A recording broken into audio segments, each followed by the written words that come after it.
election in this role. The Jamaica Labour Party has never won a third consecutive term. How has it been different about seeking a third mandate and as opposed to the first or the second? Well, that's a very good question, I must say, and thank you, Kadeen, and to the entire Jamaica and all the press corps that is here. I wish everyone victory today. Jamaica should win at the end of the process. And of course, the Jamaica Labour Party has performed as a government in the last two terms over and above other governments since independence in Jamaica. On almost all metrics, the Jamaica Labour Party has outperformed. There has never been a government to have cut crime in half, cut the national debt in half, cut poverty in half, presented 10 budgets with no net new taxes, to have actually given back taxes to the people, to have cut taxes, and to have taken on some of the previously thought to be intractable or impossible problems and address them in substantial ways. In other words, our government has transformed the fundamentals of Jamaica. But let's look at it from another perspective. There has never been a government in independent Jamaica that has had to deal with a pandemic. And we dealt with the pandemic, coming out of it very rapidly, without increasing our debt, without cutting one job in the public sector, or cutting any pay in the public sector, and immediately after, increasing public sector wages by the largest increase ever in the history of Jamaica. But more than that, we were hit by a Category 5 hurricane, and then we had 8 solid weeks of rains and tropical storms which damaged our infrastructure, and we were able to recover quickly from that. So on all metrics of performance, the Jamaica Labour Party has done well. No one contests whether or not the Jamaica Labour Party has performed. Even the most jaded and biased voter has to concede this point. Now, I am not saying that we're a perfect government, but you can't compare us to perfection. You have to compare us to what our competitors have done and what others have done in the past. And if you compare us on that basis, which is the fair basis, we have certainly outperformed. However, elections are not always about the logic of performance. You're not always graded based on how you perform. Now, there's a danger in that, because if it is that political parties can win without performing, then what is the incentive to actually deliver on the promises that they make? And so, yes, elections are also about the future, and it is about, therefore, a promise. So in this election, the electorate is faced with a different set of circumstances which they have not had since our independence. In other words, this is the first election where the electorate has to contemplate in their decision-making process the performance of the government. So are you feeling more confident this time around? So which is why we have presented, uncontested, our booklet of 250 solid achievements. Every journalist, everyone who looks at it, okay, we can't contest this. So we are now in the phase of the campaign, which is about what are the promises, what the future is going to look like. Now, I will say this. Promises can't be delivered by people who have not performed.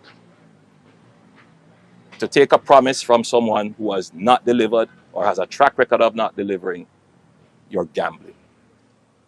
You have a far greater possibility and probability of the fulfillment of promises by persons who perform. Now, I'll say one thing, which is also different, and why I have great confidence. The challenge for Jamaica over the last 50 years has been to give development to the people without borrowing, without raising taxes, without running deficits. For the last 50 years, Jamaica's development has been literally funded by borrowing or by increasing the tax burden. We did this to a point where the economy almost collapsed.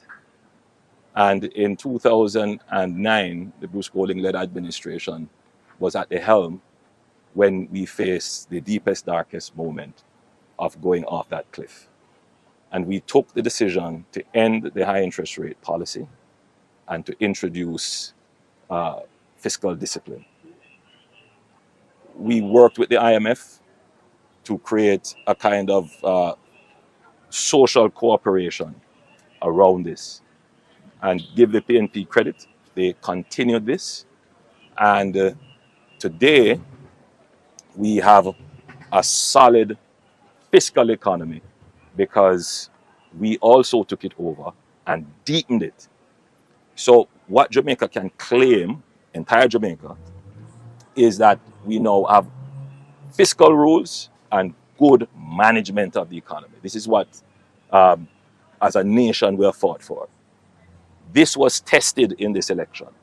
In other words, the very people who say they claim fiscal responsibility are the very people who came to the public with promises that were fiscally irresponsible.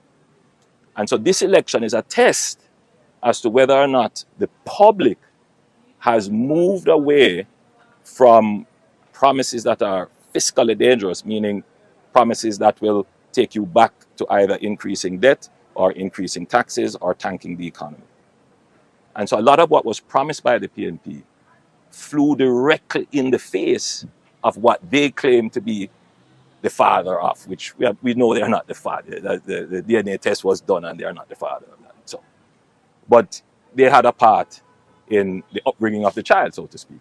And therefore, for me, I found it a little bit hypocritical and not credible that in order to get political power, they would make promises that are fiscally irresponsible. So this election is about, yes, whether or not the electorate has evolved to a level where they understand the risks to the economy by accepting promises that are fiscally irresponsible. And ultimately, it is about whether or not the electorate will reward performance as a guarantee for the delivery of future commitments. So the election comes down to two things: performance, promise. And you have to choose. Indicated, but we didn't give details. Because as I tell you, I am a chess player. So we knew that they were coming with this because they have been trying to take our 2016 playbook. They don't understand the playbook. And I think they overplayed their hands. But one of the reasons why I did it, however, and I'm glad you asked the question, because the PNP claims to be a socialist party. And socialist parties are more about redistribution rather than creation. So they take what is in the society and they take it from one set and they give it to other. Normally, socialist societies take from the rich and give to the poor. There are two instances which I think the public should look at very carefully. The high interest rate policy, which resulted in FinSAC, which resulted in taking wealth from the poor and giving it to the rich, for which the people who are trying to contest for this election now were beneficiaries. So that's one instance where a conscientious clergyman who was a member of their political party had to speak his mind when he said that that policy was the greatest transfer of wealth from the poor to the rich. The promise of giving 114,000 Jamaicans earning more than $1.8 million, $75 billion in tax relief, is taking from the people who earn minimum wage and giving it to people who earn much higher than minimum wage. And then to have the audacity to say this is a move to build the middle class. You can't build a middle class like that. You build the middle class out of the working class, meaning you support the working class. You give them the tools to climb the economic ladder, such as consistently increasing their minimum wage so that they can get access to better income, better amenities, and better education. And that is the core of building the middle class. So our policy is about supporting the working class so that they can send their children to school, so that they can get better housing, so that they can get better health care. They can grow out of the working class. And that's what you build, right? And so to me, this policy that the PNP put in place was not just fiscally responsible, but immoral. Some economists have said, though, Dr. Holness, that it's not sustainable and it will affect the middle class adversely, No. as well as it cannot be funded. So, Katie, what cannot be funded? The $32,000 increase. Oh, God, Katie. Hold on to my hands a little bit and just walk with me down the road. Imagine today was 2016. And I said to you, Katie, I'm going to almost triple the minimum wage. What would you say? You wouldn't believe it. Yeah. It would be in practice. If you believe it, the minimum wage then was $6,000. Today, the minimum wage is $16,000. Has the middle class declined? Absolutely not.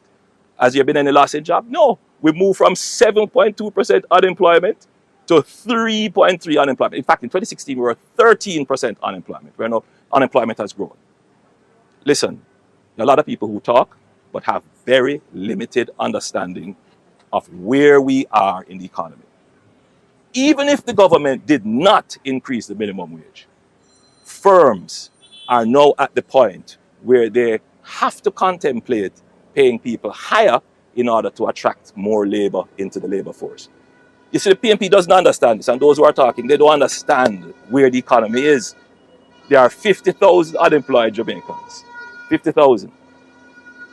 It might sound like a lot, but that's just 3% of the labor force. And why are these people unemployed? They're unemployed because they don't have skills. So there are jobs, but the people there don't have skills. And that's why we're working very hard to upskill and reskill and skill this 50,000 to bring them into the labor force.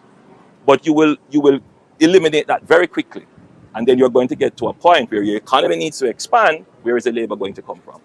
And once that market force starts to happen, what is going to happen to wages? They're going to have to rise anyway. So what we're trying to do is to anticipate and to give people greater incentive in the work-leisure balance. Because a lot of people are saying, it doesn't make sense for me to pay taxi fare, buy lunch money, and then I come home and I can't get anything. And so I decide not to offer myself to the labor force. But as you gradually increase the minimum wage, as we have done, we were able to bring in 85,000 Jamaicans into the labor force, right? And so this is a move that is going to increase the labor force. It's going to increase productivity. It's going to increase value. But let's be fair, man. It's morally correct. It's going to give the base of the society, right? It's going to give them access to a better quality of life. Prime Minister, The middle class, under our policy, also gets a benefit with the gradual reduction in the rate of taxes and, of course, the fulfillment of the commitments we made to gradually increase the threshold. So everybody benefits, not to mention the pensioners. My God, you know, I through COVID, I have to say thanks to the pensioners. I think they were hardest hit because they had to stay home the longest. And I think they deserve the break, which is why we have said, if you're a pensioner 65 years and older and you're earning $6 million or less, you're getting income $6 million, you'll pay no taxes. And I think that's fair. I think in 2007, 2011, he predicted in 2016, and he predicted in 2020. Come on. You know, I'm not going to discredit any poll. Let me say that. But I don't listen to Don Anderson's poll. I have done my own poll. And I have stayed away from saying what the outcome of the poll is. Because you see, you can use polls to influence opinions, which is what has been happening in Jamaica for a very long time. But ultimately, you end up in an echo chamber where you start to believe your own, what your own polls are telling you in terms of the influence it has on people. And you don't want that because, one, not just the echo chamber effect, but it reduces the urgency of your supporters. People get complacent. So we did not release. We did a poll, and let me give you the background of that. We did a poll a few weeks before the announcement of the elections. We polled 23 seats. We interviewed over 25,000 respondents. So not a little poll of 1,000 people here or 300 people there. And we poll the seats that have shown historically the ability to swing. And in 20 of those seats, we were significantly ahead. When we saw the blue dot polls, for us it wasn't any shocker, because that is what our polls also were telling us. We stand here on great conviction, with great humility. We are not bothered by the polls. We have done the work, and you can see that our campaign has been very strategic. We had a pre-campaign where we went around the country and we explained our policy. Then we entered the first phase of the actual campaign, where we explain our achievements and place those into context. And then we actually delivered a document of achievement, which is quite separate from a manifesto. And then in the third phase, we delivered the manifesto and we campaigned on what the future is going to look like. You will also notice that we never felt desperate to sink to the gutter. You have never heard me call on a platform the name of the leader of the opposition. Prime Minister, if you win the third term in government, will this be your last at the helm of the country? I believe in meritocracy. But I'm also human. And, while I was Prime Minister, there was something that I always wanted to do. Many things I always want to do. I mean, I like to teach, and I've always wanted to do my doctoral studies, and I want to write. And, I've been in politics now for almost 28 years. Yeah, so, there's other things that I'd love to be able to do.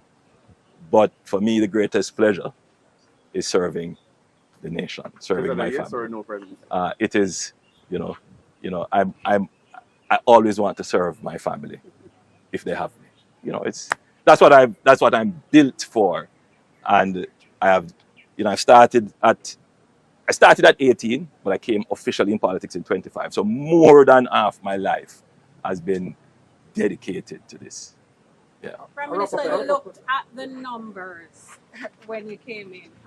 What is the voter turnout? What's your opinion? Sorry, which numbers you're talking about? By the gate, you were looking at the JLP's list. Oh, no, that's just the voters list. That's just the list of yes. What is the voter turnout looking like? I couldn't tell you. This is my first interaction with a polling station, and I have not yet gotten any official update as to what the voter turnout is. But from what I've seen and what I've heard, I've been calling around. What I see here, that the lines seem robust. People are coming out. I suspect that many Jamaicans feel that the stakes are high, and that they will come out. I think many Jamaicans, realize that they really can't gamble with the future of their country, and so you're gonna find many Jamaicans coming out to make sure that they protect the government, they protect the gains. The campaign has been very rigorous, Prime Minister, and you've been to almost every parish, if not every parish constituency, the nook and cranny of Jamaica, across the length and breadth of Jamaica. Is there anything that you would have done differently, or that you wish had transpired differently along the campaign, as well as what are you most looking forward to after today? So you mentioned, I've gone everywhere. Listen, I've been around this country maybe more than 10 times. I mean, there's scarcely a place that I have not visited. I mean, I've stopped there for a long time, but I've been there. So I know the country very well. And my campaigns are intense. When I come out and I go amongst the people, it's, I'm being pulled and stretched and hugged and kissed and lifted. This time I said, please don't lift me up this time. don't lift me up this time. But that's the kind of robustness that you experience when you get on the campaign. And you notice that I made sure to get fit for the campaign, and I did my 5Ks and got fit. So, I'm campaigning for the entire day. Sometimes I'm on stage at, 1 p.m., 1 a.m. And and the people are there. That is the most amazing thing. that the people are there, they're standing up. And the JLP crowd is a little bit different. I've spoken on many platforms. And what I'm noticing about the JLP supporters is that they are not there for the gimmicks. They are naturally critical, but they are there listening to see if you make sense. And it's something you can just look in the eyes and you see that they are listening and they are nodding. So they are not mindless followers. So would you have done anything differently? Right. So differently. And what are Differently. you looking forward to after today? You know, it's hard to critique the campaign because it was a well executed campaign. I think nobody, when you look at our meetings and so forth, well executed. Let me think about that. I mean, there are some internal issues which I wouldn't bring, but internally, in terms of the structure of the, you can see weaknesses in terms of structure and so forth. But the outcome, despite any internal, and in an organization you have, when you're ready to when I'm writing the book, those things will come up. And what am I looking forward to? I'm looking forward to returning as your Prime Minister, to continue the work that we have started, and to get on to some new things. The mandate, getting a new mandate is so important, because once you start to enter into the election campaign, the people who actually do execution, where you need them to be executing without concern or without hesitation, the election campaign puts you in, a kind of flux, and the new mandate sends a clear signal, not just to the executive, but to the civil and public service. And that means we can push harder now to get things done. Prime Minister, this campaign undecided. Up to the 9th hour can't make up their mind. I think I'm your best choice. I think we have performed. And if you're undecided, it would mean that some amount of not just emotion, but logical thinking has entered into your mind, and you're trying to weigh and wrestle. It's a simple, in my opinion, it's a simple metric. Who can best deliver what they promise? And you have to look at who has actually delivered. And if you want fulfillment, you have to look at people who have fulfilled and people who have delivered. And so I think we are the best choice. And I think that we are the best choice for Jamaica. If you notice our campaign, it's choose Jamaica. So to the undecided, I say to you, choose Jamaica. See projection, Prime Minister. This campaign trail has been clouded with talks of corruption. Do you think that will affect how some Jamaicans vote? Without question. I mean, there are Jamaicans who will listen to the headline and not necessarily read the story. So that's something that we factor in. I think the challenge with corruption in Jamaica is that it has focused heavily on the name and shame, and using bureaucracy to try to prevent corruption. I think there's another model, which is a model that actually works. And I've said it before, I'll say it again. Efficient systems can't be corrupted. So if you're trying to deal with corruption, you have to make systems efficient.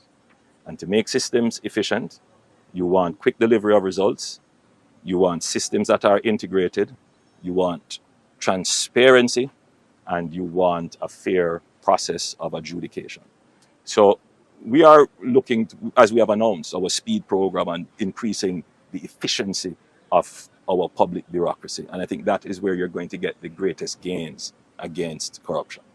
Dr. Holness, you're here to support Favour Williams. How confident are you that she will retain the seat?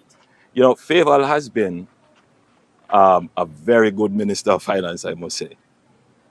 Favour has her own unique style, and people sometimes underestimate her. But if you talk about the strength of a woman, that's Favour. She's a strong person. She's not overbearing. She doesn't seek to come and dominate.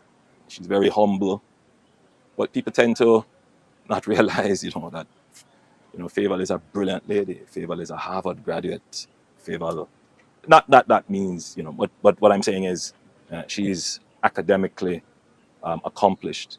and she was, before she entered politics, a successful businesswoman, and so she understands the field of finance very well, and she's been able to execute very well. As an MP, I'm sure she would have surprised many, and she continues to work. There are always complaints, always in every constituency, but I expect that Favour will come home, and come home strongly as well. I think I've been very gracious. Yes, very. Any seed, as he asked, any seed predictions? Seed predictions? No, I'm not. I gave you a. You could extrapolate from what I've said. We polled 23 seats, and we're heading 20, and these are the seats that we consider swing seats based upon the local government elections. So from that, you can figure out what the likely outcome of the election is going to be. Very well, sir. Have a great day. Blessings. Thank you. Thank you all.